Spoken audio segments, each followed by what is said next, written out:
प्यारे दोस्तों, आपने अब तक बहुत सी कहानियां सुनी होंगी, लेकिन क्या आपने कभी उस लड़की की जिंदगी को करीब से देखा है जो सिग्नल के ट्रैफिक पर भीख मांगकर अपना पेट पालती है? क्या आपने कभी सोचा है कि उनकी जिंदगी कैसी होती है, उनके दिन कैसे कटते हैं? और अगर आप खुद उस जगह होते तो क्या आप भी वही करते जो हालात उनसे करवाते हैं? आज मैं आपको ऐसी ही एक लड़की की हकीकत से जुड़ी कहानी सुनाने जा रहा हूं, जो आपकी सोच बदल कर रख देगी। यह कहानी उस शहर की है जहां दौलत की चमक इतनी ज्यादा है कि अक्सर इंसानियत उस चमक में अंधी हो जाती है। लेकिन उसी शहर की गगनचुंबी इमारतों के पीछे, जहां सूरज की रोशनी भी आने से कतराती थी, एक ऐसी दुनिया बसती थी जिसे लोग बस्ती कहते थे। उस बस्ती में जिंदगी हर रोज दम तोड़ती थी और हर सुबह फिर से जी उठती थी। उसी बस्ती के सबसे आखिरी छोर पर, जहां नाले का गंदा पानी बहता था और हवा में नमी और सीलन की बू होती थी, वहां एक छोटी सी टूटी फूटी झोपड़ी थी। वह झोपड़ी प्लास्टिक की थैलियों, टीन के जंग लगे टुकड़ों और बांस की पुरानी लकड़ियों से बनी थी। जब तेज हवा चलती तो वह झोपड़ी किसी सूखे पत्ते की तरह थरथराती थी, मानो अभी गिर पड़ेगी। उस झोपड़ी में दो जानें रहती थीं। एक, जिसका जिस्म वक्त की मार से पूरी तरह सूख चुका था, वो बूढ़ी दादी, और दूसरी, जो उस कीचड़ में कमल की तरह खिली थी, जीनत। जीनत नाम का मतलब ही सजावट होता है, और कुदरत ने उसे बनाते वक्त फुर्सत के पल निकाले थे। 18 साल की जैनत की खूबसूरती ऐसी थी कि अगर उसे अच्छे कपड़े और जेवर पहना दिए जाएं, तो वह किसी रियासत की शहजादी लगे। उसका रंग गेहुआ था, लेकिन उसमें सोने जैसी चमक थी। उसकी आंखें, ओह वो आंखें, बड़ी बड़ी काली आंखें जिनमें एक गहरा समंदर छुपा था। उन आंखों में एक अजीब सी वीरानगी थी, एक ऐसा सवाल था जिसका जवाब दुनिया के पास नहीं था। उसके बाल, जो अक्सर धूल और धुएं से उलझे रहते थे, जब कभी वह उन्हें धोती तो वे कमर तक किसी काले झरने की तरह गिरते थे। लेकिन अफसोस, इंसान की किस्मत उसके चेहरे पर नहीं लिखी होती। जीनत अनाथ थी। उसके माँ बाप का साया तब सर से उठ गया था जब वह बहुत छोटी थी। उसे तो उनका चेहरा भी ठीक से याद नहीं था। उसकी पूरी दुनिया उसकी दादी थी। दादी, जो अब इतनी बूढ़ी हो चुकी थी कि उनकी कमर कमान की तरह झुक गई थी। उनकी आंखों में अब मोतियाबिंद उतर आया था, जिससे उन्हें धुंधला दिखाई देता था। जीनत की जिंदगी का एक ही मकसद था, दादी की सांसें बचाए रखना। गरीबी ने जीनत को वक्त से पहले बरा कर दिया था। उसके तन पर जो कपड़े होते थे, यह शब्द बोलने में जितना आसान है, जीने में उतना ही कड़वा। जीनत रोज सुबह उठती, दादी को बासी रोटी खिलाती अगर घर में होती तो, और फिर अपनी इज्जत को अपनी मुट्ठी में भींचकर शहर की बेरहम सड़कों पर निकल पड़ती। शहर का हाजी अली वाला सिग्नल बहुत मशहूर था। यहाँ शहर की सबसे महंगी गाड़ियां गुजरती थीं। जीनत का ठिकाना यही था। उस दिन दिसंबर की कड़ाके की ठंड थी। आसमान में बादल ऐसे छाए थे जैसे शहर का दम घुट रहा हो। ठंडी हवा किसी चाकू की तरह चमड़ी को काट रही थी। जीनत के जिस्म पर सिर्फ एक पतला सा सूती कुर्ता था, जो ठंड रोकने के लिए काफी नहीं था।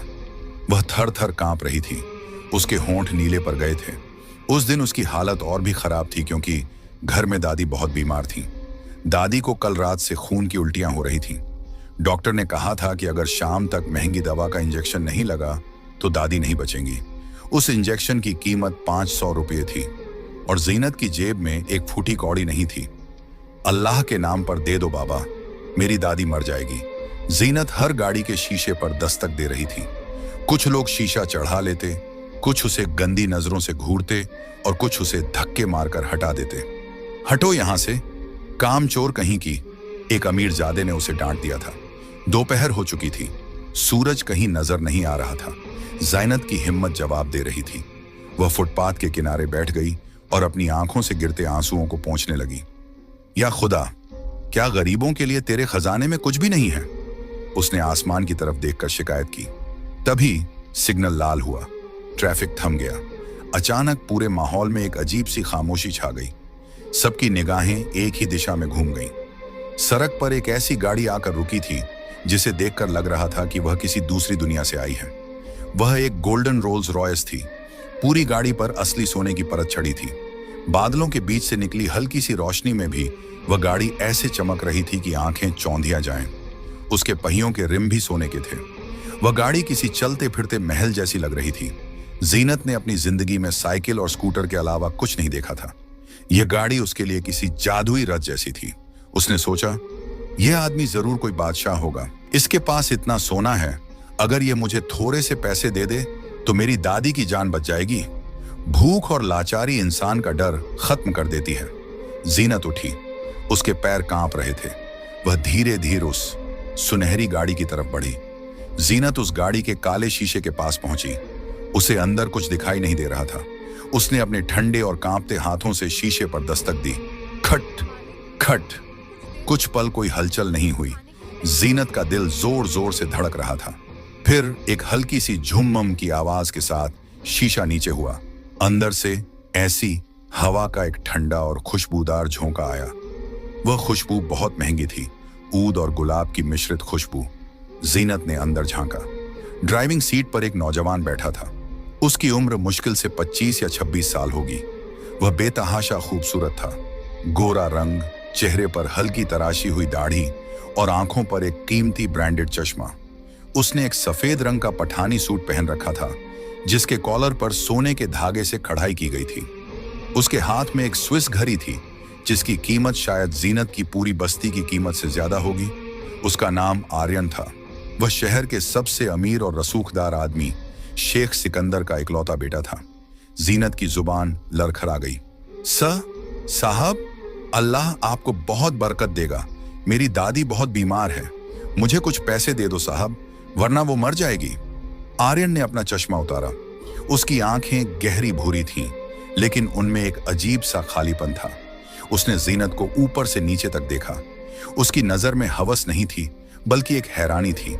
शायद उसने इतनी गरीबी में इतनी खूबसूरती पहले कभी नहीं देखी थी। जीनत के फटे कपड़े और बिखरे बाल उसकी मासूमियत को और उभार रहे थे। आर्यन कुछ पल खामोश रहा। फिर उसने अपनी जेब में हाथ डाला। फिर उसने डैशबोर्ड खोला और उसमें कुछ ढूंढा। जीनत की उम्मीदें आसमान छू रही थीं। उसे लगा अब उसकी मुट्ठी में पैसे होंगे, लेकिन आर्यन ने खाली हाथ बाहर निकाले। उसने एक गहरी सांस ली और जीनत की आंखों में देखकर बोला, माफ करना, मैं अपना वॉलेट घर भूल आया हूं। मेरे पास अभी नकद नहीं है। यह सुनते ही जीनत की दुनिया उजड़ गई। उसकी आंखों से टप टप आंसू गिरने लगे। वह बिना कुछ बोले पीछे मुड़ी। उसे लगा कि अमीरों के पास बहाने बहुत होते हैं। रुको, आर्यन की आवाज आई। वह आवाज सख्त नहीं थी, उसमें एक मखमली नरमी थी। जीनत रुकी। आर्यन ने कहा, तुम रो क्यों रही हो? मैंने कहा ना, मेरे पास अभी पैसे नहीं हैं, लेकिन मैं तुम्हारी मदद करना चाहता हूं। तुम सच में जरूरतमंद लग रही हो। जीनत ने पलट कर देखा। आर्यन ने कहा, मेरा फार्म हाउस यहां से ज्यादा दूर नहीं है, शहर के बाहर उस पहाड़ी इलाके में। मेरे पास वहां बहुत पैसे रखे हैं। अगर तुम मेरे साथ चलो तो मैं तुम्हें इतने पैसे दूंगा कि तुम्हारी दादी का इलाज भी हो जाएगा और तुम्हें फिर कभी भीख नहीं मांगनी पड़ेगी। जीनत सहम गई। एक अनजान मर्द के साथ, वो भी इतनी महंगी गाड़ी में जाना। उसकी दादी ने हमेशा समझाया था कि दुनिया में दरिंदे बहुत हैं। उसने सिर हिलाया। नहीं साहब, मैं नहीं जा सकती, जमाना खराब है। आर्यन ने गाड़ी का दरवाजा अंदर से खोल दिया। देखो, अगर मेरी नीयत खराब होती तो मैं तुम्हें जबरदस्ती भी खींच सकता था, लेकिन मैं अल्लाह से डरता हूं। मैं शेख सिकंदर का बेटा हूं। हम लोग किसी की इज्जत पर हाथ नहीं डालते। फैसला तुम्हारा है, या तो यहां खड़ी रहो और दादी को मरते हुए देखो, या मेरे साथ चलो और उनकी जान बचा लो। उस पल जीनत के दिमाग में दादी का चेहरा घूम गया। वो खून की उल्टियां, वो दर्द से कराहना, मरता क्या ना करता। जीनत ने कांपते हुए कदमों से गाड़ी का पिछला दरवाजा खोला और अंदर बैठ गई। जैसे ही वह उस नरम सीट पर बैठी, उसका बदन मखमल में ढंस गया। उसने जिंदगी में इतना आराम कभी महसूस नहीं किया था। गाड़ी सिग्नल से आगे बढ़ी और शहर की भीड़ भाड़ से दूर निकल गई। बाहर का शोर खत्म हो गया था। गाड़ी के अंदर एकदम सन्नाटा था। बस हल्की सी संगीत की धुन बज रही थी। जीनत सिकुड़कर एक कोने में बैठी थी। उसे डर लग रहा था कि कहीं उसके मैले कपड़ों से गाड़ी की सीट गंदी न हो जाए। करीब आधे घंटे बाद गाड़ी एक विशाल लोहे के गेट के सामने रुकी। गेट अपने आप खुल गया। अंदर का नजारा देखकर जीनत की आंखें फटी रह गईं। वह फार्म हाउस नहीं, एक जन्नत का टुकड़ा था। चारों तरफ हरे भरे बगीचे थे, रंग बिरंगे फूल खिले थे और बीच में सफेद संगमरमर से बना एक आलीशान महल था। फव्वारे चल रहे थे, जिनमें से पानी संगीत की तरह गिर रहा था। आर्यन ने गाड़ी रोकी और उतरा। उसने जीनत के लिए दरवाजा खोला। आओ, डरो मत, जैनत उसके पीछे पीछे चली। घर के अंदर घुसते ही उसे लगा कि वह किसी सपने में है। छत से लटकते हुए झूमर इतने बड़े थे कि उसकी पूरी झोपड़ी उसमें समा जाए। फर्श इतना चमकदार था कि उसमें चेहरा दिखाई दे रहा था। आर्यन उसे एक बड़े से हॉल में ले गया। तुम यहां बैठो, मैं ऊपर से पैसे लेकर आता हूं, आर्यन ने कहा और सीढ़ियां चढ़कर ऊपर चला गया। जीनत वहीं खड़ी रही। उसकी हिम्मत नहीं हुई कि वह सोफे पर बैठे। कुछ ही मिनटों में आर्यन वापस आया। उसके हाथ में नोटों की एक मोटी गड्डी थी। उसने वह गड्डी जीनत की तरफ बढ़ाई। ये लो, इसमें 10,000 रुपए हैं। 10,000। जीनत ने तो 1,000 का नोट भी बमुश्किल देखा था। उसके हाथ कांपने लगे। उसने पैसे लिए और अपनी ओढ़नी के पल्लू में बांध ली। शुक्रिया साहब, आपका यह एहसान मैं जिंदगी भर नहीं भूलूंगी। जीनत की आंखों में कृतज्ञता के आंसू थे। वह जाने के लिए मुड़ी। रुको, आर्यन ने फिर रोका। तुम बहुत कमजोर लग रही हो। भूखी हो? जीनत ने नजरें झुका ली। उसका पेट जोर जोर से मरोरे ले रहा था। आर्यन ने ताली बजाई। एक बावर्दी नौकर आया। इसके लिए खाना लगाओ, जो कुछ भी ताजा बना हो सब ले आओ, आर्यन ने हुक्म दिया। डाइनिंग टेबल पर खाना सजा दिया गया। बिरयानी, कबाब, फल, मिठाई। जीनत ने ऐसा खाना कभी सपनों में भी नहीं देखा था। आर्यन सामने कुर्सी पर बैठ गया और बस उसे देखता रहा। जीनत खा रही थी और आर्यन की आंखों में एक अजीब सी चमक थी। वह चमक हवस की नहीं थी, बल्कि अधिकार की थी। उसे लग रहा था कि उसने एक टूटी हुई गुड़िया को सहारा दिया है। खाना खाने के बाद आर्यन ने कहा, मेरे ड्राइवर अभी नहीं है, चलो मैं तुम्हें वापस छोड़ देता हूं। उसने जीनत को वापस सिग्नल पर छोड़ दिया। जाते वक्त उसने कहा, जीनत, मेरा नाम आर्यन है। मुझे बातें करना अच्छा लगता है, लेकिन मेरे पास कोई दोस्त नहीं है। अगर तुम्हें कभी पैसों की जरूरत हो या खाना खाना हो तो तुम आ सकती हो। मैं बस तुमसे बातें करना चाहता हूं। जीनत को वह आदमी फरिश्ता लगा। उसने हाँ में सिर हिलाया और चली गई। उस दिन के बाद जीनत की जिंदगी बदल गई। दादी का इलाज हुआ, घर में राशन आया, लेकिन इसके बदले जीनत को एक कीमत चुकानी पड़ी, वक्त की। हफ्ते में 3-4 बार आर्यन की गाड़ी आती। जीनत उसमें बैठती और फार्म हाउस जाती। वहां आर्यन उसे नए नए कपड़े देता, कभी रेशमी सूट, कभी मखमली शॉल। वह उसे तैयार होने को कहता और फिर घंटों उसके सामने बैठकर उसे निहारता रहता। वह उसे अपनी बातें बताता। जीनत, मेरे अब्बा शेख सिकंदर बहुत सख्त हैं। उनके पास दौलत के अंबार हैं, लेकिन अपने बेटे के लिए वक्त नहीं है। मेरी माँ बचपन में ही गुजर गई थी। मैं इस सोने के महल में अकेला हूं। जीनत उसकी बातें सुनती और उसे तसल्ली देती। धीरे धीरे जीनत को भी आर्यन से हमदर्दी होने लगी। उसे लगने लगा कि अमीरों के दुख गरीबों की भूख से भी ज्यादा गहरे होते हैं। लेकिन इस कहानी में एक और किरदार था। सलमा आर्यन के फार्म हाउस की पुरानी नौकरानी थी। वह एक लालची और मक्काज औरत थी। उसने देखा कि छोटे साहब एक भिखारन पर मेहरबान हैं। उसे जलन होने लगी, लेकिन फिर उसने इसमें अपना फायदा देखा। एक दिन जब ज़ैनत फार्म हाउस में थी, सलमा ने आर्यन को कोने में रोका। छोटे सरकार, सलमा ने अपनी धूर्त मुस्कान के साथ कहा, अगर बड़े साहब शेख सिकंदर को पता चला कि आप उस गंदी बस्ती की लड़की को यहां लाते हैं और उसे अपनी मरहूम मां के जेवर पहनाते हैं, तो क्या होगा? आर्यन का चेहरा गुस्से से लाल हो गया। उसकी नसों में शेख का खून था। उसने जेब से नोटों की गड्डी निकाली और सलमा के मुंह पर दे मारी। ये ले, अपना मुंह बंद रख। अगर अब्बा तक ये बात पहुंची तो तेरी लाश भी किसी को नहीं मिलेगी। सलमा ने पैसे उठा लिए और चली गई, लेकिन उसकी आंखों में एक शैतानी चमक थी। वह समझ गई थी कि आर्यन उस लड़की के लिए पागल हो रहा है। 2 महीने बीत गए। ज़ैनत अब पहले जैसी नहीं दिखती थी। अच्छा खाना खाने और साफ रहने की वजह से उसका रूप और निखर गया था, लेकिन आर्यन बदल रहा था। शुरुआत में जो हमदर्दी थी, अब वह जुनून बन चुकी थी। आर्यन को ज़ीनत की आदत नहीं, बल्कि लत लग गई थी। वह उसे अपनी जागीर समझने लगा था। जब भी ज़ीनत कहती कि उसे घर जाना है, आर्यन का मूड खराब हो जाता। एक दिन शाम के वक्त मौसम बहुत खराब था। बिजली कड़क रही थी। ज़ीनत ने कहा, आर्यन साहब, मुझे जाना होगा। दादी अकेली हैं और बारिश होने वाली है। आर्यन अपनी महंगी शराब का गिलास हाथ में लिए बैठा था। उसकी आंखें लाल थीं। वह अपनी कुर्सी से उठा और धीरे धीरे ज़ीनत की तरफ बढ़ा। दादी, दादी, दादी, हर वक्त बस दादी की रट लगाई रहती हो। मैंने तुम्हें क्या नहीं दिया ज़ीनत? पैसा, कपड़े, खाना, क्या मेरी कोई अहमियत नहीं है? जीनत डर गई। उसने आर्यन को ऐसे कभी नहीं देखा था। नहीं साहब, आप मेरे लिए फरिश्ते हैं, लेकिन दादी मेरी जिम्मेदारी है। आर्यन ने अचानक जीनत की कलाई पकड़ ली। उसकी पकड़ लोहे जैसी सख्त थी। तो भूल जाओ उस जिम्मेदारी को। तुम अब कहीं नहीं जाओगी। तुम सिर्फ मेरी हो। ये खूबसूरती, ये आंखें, ये जुल्फें, सब मेरा है। मैंने तुम्हें खरीदा है। जीनत के पैरों तले जमीन खिसक गई। साहब, ये आप क्या कह रहे हैं? मुझे जाने दीजिए। आर्यन हंसा, एक डरावनी हंसी। जाने दूं ताकि तुम फिर उन गंदे लोगों के बीच जाकर भीख मांगो? नहीं जीनत, मैं तुम्हें रानी बनाकर रखूंगा, लेकिन इसी महल में, एक पिंजरे में। उसने जीनत को खींचते हुए ऊपर के कमरे में ले जाकर धक्का दिया। आज से यह कमरा तुम्हारी दुनिया है। धड़ाम, दरवाजा बंद हो गया। बाहर से कुंडी लगने की आवाज आई। जीनत ने दरवाजा पीटा। साहब खोलिए, खुदा के लिए ऐसा मत कीजिए, मेरी दादी मर जाएगी। लेकिन बाहर सिर्फ बादलों की गरज थी। आर्यन जा चुका था। जीनत उस आलीशान कमरे में कैद हो गई। वह मखमल के बिस्तर पर गिरकर फूट फूट कर रोने लगी। सोने का पिंजरा आखिर पिंजरा ही होता है। उधर बस्ती में रात गहरी हो गई थी। बारिश शुरू हो चुकी थी। दादी का दिल घबरा रहा था। जीनत अब तक नहीं आई। वह बिस्तर से उठने की कोशिश कर रही थी, लेकिन कमजोरी ने उन्हें जकड़ रखा था। पूरी रात दादी ने जाग कर काटी।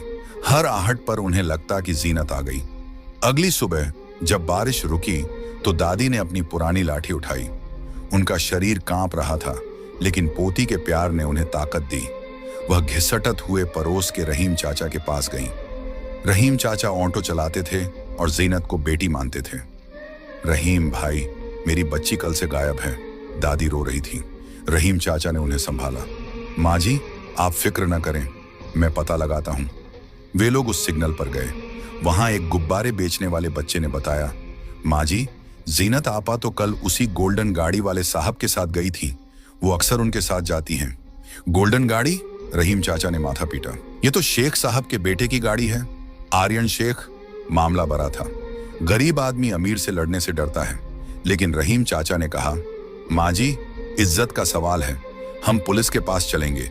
वे भीगे हुए कपड़ों में पुलिस स्टेशन पहुंचे। वहां इंस्पेक्टर कबीर ड्यूटी पर था। कबीर एक सख्त लेकिन ईमानदार अफसर था। जब उसने एक बूढ़ी औरत और एक ऑटो वाले को शेख सिकंदर के बेटे पर इल्जाम लगाते सुना तो पहले उसे यकीन नहीं हुआ। देखो, अगर यह झूठ हुआ तो तुम दोनों को जेल में डाल दूंगा, इंस्पेक्टर कबीर ने चेतावनी दी। दादी ने अपने हाथ जोड़ दिए।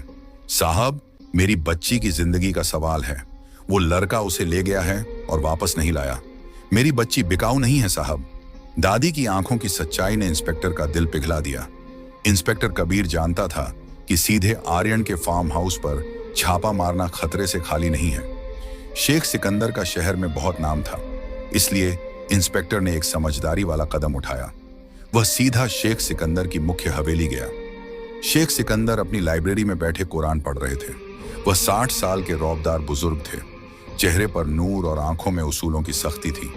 जब नौकर ने बताया कि पुलिस आई है तो वे बाहर आए। इंस्पेक्टर कबीर ने सलाम किया और सारी बात बताई। जनाब, इल्जाम संगीन है।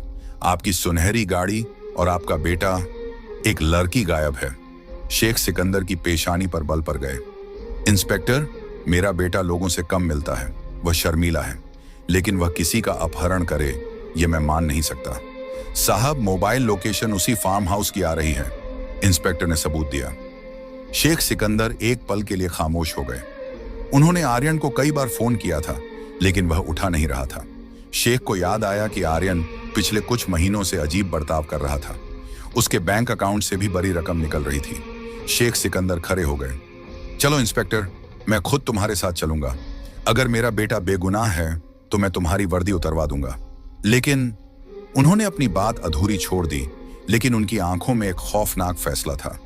पुलिस की जीप और शेख सिकंदर की गाड़ी फार्म हाउस के गेट पर पहुंची। गेट बंद था। पुलिस ने गेट तोड़ दिया। अंदर सन्नाटा था। शेख सिकंदर तेज कदमों से अंदर दाखिल हुए। आर्यन, उनकी आवाज पूरे हॉल में गूंजी। सलमा नौकरानी जो वहां मौजूद थी, पुलिस को देखकर घबरा गई। वह भागने लगी, लेकिन एक हवलदार ने उसे पकड़ लिया। बता, आर्यन कहाँ है? इंस्पेक्टर ने पूछा। वो ऊपर वाले कमरे में है। सलमा हकलाते हुए बोली। शेख सिकंदर सीढ़ियों की तरफ लपके। तभी ऊपर से चीखने की आवाज आई। छोड़ दो मुझे घर जाना है। यह जीनत की आवाज थी। शेख सिकंदर का खून खौल उठा। वह ऊपर पहुंचे और उस कमरे के दरवाजे पर जोरदार लात मारी। दरवाजा नहीं खुला। आर्यन, दरवाजा खोल वरना मैं गोली चला दूंगा, शेख ने चिल्लाकर कहा। अंदर आर्यन जीनत के पास बैठा था। वह पूरी तरह पागल हो चुका था। देखो जीनत, अब्बा आए हैं, हम उन्हें भी समझा देंगे। तुम मेरी रानी हो। जीनत कोने में दुबकी हुई थी। उसके कपड़े फटे हुए थे और वह बुरी तरह कांप रही थी। डर के मारे आर्यन ने दरवाजा खोला। सामने शेख सिकंदर खड़े थे। उनकी आंखें अंगारों की तरह दहक रही थीं। अब्बा! आर्यन कुछ बोल पाता, उससे पहले शेख सिकंदर का भारी हाथ उसके गाल पर पड़ा। छटाक! आर्यन लड़खड़ाकर जमीन पर गिर गया। बदजात, तूने मेरे खानदान की नाक काट दी। शेख सिकंदर ने उसे ठोकर मारी। किसी मजलूम लड़की को कैद करते हुए तुझे शर्म नहीं आई? जीनत ने जब पुलिस और एक बुजुर्ग को देखा तो वह दौड़ कर उनके पास आई और उनके पैरों में गिर पड़ी। बाबा, मुझे बचा लो, मुझे घर जाना है। शेख सिकंदर ने झुककर जीनत को उठाया, अपनी शॉल उसके कंधों पर डाली और उसके सिर पर हाथ रखा। बेटी, रो मत, मैं शेख सिकंदर हूं। जब तक मेरी सांस चल रही है अब तुझे कोई हाथ नहीं लगा सकता, यह मेरा वादा है। आर्यन रोते हुए बोला, अब्बा, मैं उससे प्यार करता हूं। मैंने उसे सब कुछ दिया, मैं बस उसे अपने पास रखना चाहता था। शेख ने उसे घृणा से देखा। इसे प्यार नहीं कहते, इसे हवस और पागलपन कहते हैं। परिंदों को पालना है तो उन्हें दाना डाला जाता है, पिंजरे में कैद नहीं किया जाता। तूने आज साबित कर दिया कि दौलत ने तुझे अंधा कर दिया है। शेख सिकंदर ने इंस्पेक्टर कबीर की तरफ देखा। इंस्पेक्टर, इसे हथकड़ी लगाओ। वहां मौजूद सब हैरान थे। साहब, यह आपका बेटा है? इंस्पेक्टर ने भी संकोच किया। जुर्म जुर्म होता है, चाहे वो फकीर का बेटा करे या शेख का। ले जाओ इसे जेल की काल कोठरी में डालो ताकि इसे पता चले कि आजादी छिन जाने का दर्द क्या होता है। आर्यन को पुलिस घसीटते हुए ले गई। वह चिल्लाता रहा, लेकिन शेख ने उसकी तरफ देखा भी नहीं। शेख सिकंदर खुद जीनत को लेकर उसकी बस्ती गए। जब उनकी आलीशान गाड़ी उस कीचड़ भरी गली में रुकी तो पूरी बस्ती देखने जमा हो गई। शेख ने जीनत को उसकी दादी के हवाले किया। दादी ने जीनत को सीने से लगा लिया और दोनों फूट फूट कर रोईं। शेख सिकंदर ने दादी के सामने हाथ जोड़ लिए। माँ जी, मेरी परवरिश में कमी रह गई थी जो मेरे बेटे ने ऐसा किया। मैं आपसे माफी मांगता हूं। दादी ने कहा, साहब, आप फरिश्ते हैं जो मेरी बच्ची को उस जहन्नुम से निकाल लाए। शेख सिकंदर ने अपना वादा निभाया। उन्होंने आर्यन को बचाने के लिए कोई वकील नहीं किया। आर्यन को 3 साल की सजा हुई और उसे सुधार गृह, मेंटल असाइलम, रिहैब में भी रखा गया ताकि उसका मानसिक इलाज हो सके। जीनत की जिंदगी भी बदल गई। शेख सिकंदर ने उसे और उसकी दादी को उस बस्ती से निकालकर शहर में एक साफ सुथरा फ्लैट दिया। उन्होंने जीनत की पढ़ाई का पूरा जिम्मा उठाया। उन्होंने कहा, जीनत अब मेरी बेटी जैसी है। जीनत ने फिर कभी भीख नहीं मांगी। उसने अपनी खूबसूरती को नहीं बल्कि अपनी शिक्षा और काबिलियत को अपनी पहचान बनाया। सालों बाद जब वह एक सफल फैशन डिजाइनर बनी तो उसने अनाथ बच्चों के लिए एक संस्था खोली। आज भी जब वह अपनी गाड़ी से किसी सिग्नल पर रुकती है और वहां कोई छोटी लड़की भीख मांगती दिखाई देती है तो जीनत की आंखों में वह पुराना मंजर तैर जाता है। वह उस बच्चे को पैसे नहीं देती बल्कि खाना देती है और स्कूल जाने की सलाह देती है, क्योंकि वह जानती है कि सोने की गाड़ी हर बार रुककर बचाने नहीं आती। कभी कभी हमें खुद अपनी किस्मत लिखनी पड़ती है। और रही बात आर्यन की, जेल से छूटने के बाद वह अपने फार्म हाउस में कभी नहीं गया। उसने वह सोने की गाड़ी बेच दी और उस पैसे को गरीबों में बांट दिया।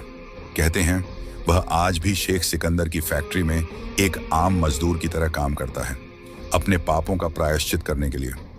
तो दोस्तों, यह थी सोने की गाड़ी और कैद परिंदा की एक दिल को छू लेने वाली दास्तां।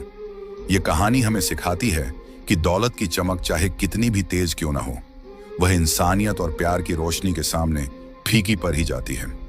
आर्यन के पास सब कुछ था मगर वह खाली था क्योंकि उसने प्यार को पिंजरे में कैद करना चाहा। वहीं दूसरी तरफ शेख सिकंदर ने साबित कर दिया कि एक बड़ा आदमी वह नहीं जिसके पास पैसा हो, बल्कि वह है जिसके पास उसूल और इंसाफ हो। आपको यह कहानी कैसी लगी?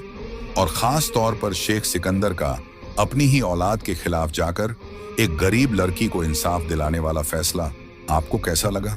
क्या उन्होंने सही किया? अपनी राय हमें नीचे कमेंट बॉक्स में लिखकर जरूर बताएं। आपके हर एक कमेंट को हम बहुत चाव से पढ़ते हैं। अगर इस कहानी ने आपके दिल के किसी कोने को दुआ है तो प्लीज इसे लाइक जरूर करें। आपका एक लाइक हमारा हौसला बढ़ाता है। इस कहानी को अपने दोस्तों और परिवार के साथ शेयर करना न भूलें ताकि यह खूबसूरत सीख और लोगों तक भी पहुंच सके। ऐसी ही और भी गहरी, भावनात्मक और रोमांचक कहानियों के लिए हमारे चैनल के साथ जुड़े रहें। अगर आपने अभी तक सब्सक्राइब नहीं किया है तो कर लें और बेल आइकन भी दबा दें ताकि हमारी अगली कहानी आप तक सबसे पहले पहुंचे। जल्द मिलेंगे एक और नई दास्तान के साथ। तब तक अपना और अपनों का ख्याल रखें। शुक्रिया। खुदा हाफिज।